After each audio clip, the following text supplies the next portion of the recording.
Քանի դեռ Հայաստանում ռուսական ռազմական ներկայությունը, տնտեսական լծակները, էներգետիկ կախվածությունները, քաղաքական, գործակալական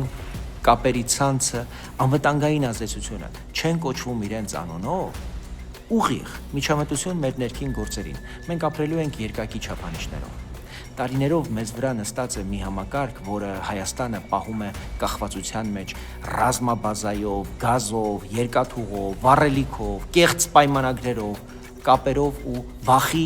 շանտաժի լեզվով։ Բայց սա երբեք միջամտություն չեն կոչում։ Իսկ երբ Հայաստանը փորձում է ուժեղացնել հարաբերությունները Միացյալ Նահանգների եւ Եվրամիության կամ եվրոպական առանձին տերությունների հետ, նույն այդ մարդիկ անմիջապես սկսում են բղավել արտաքին միջամտություն։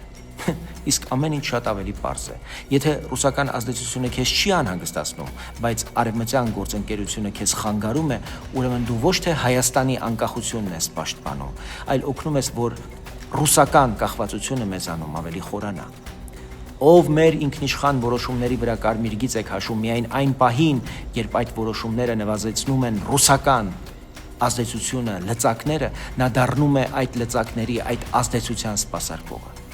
Հայաստանի ճանապարհը հստակ է՝ անկախություն, ուժեղ պետություն, ազատ ընտրություն։ Մեր համագործակցությունը ժողովրդավարական երկրների հետ միջամտություն չէ, դա Հայաստանի ինքնապաշտպանությունն է։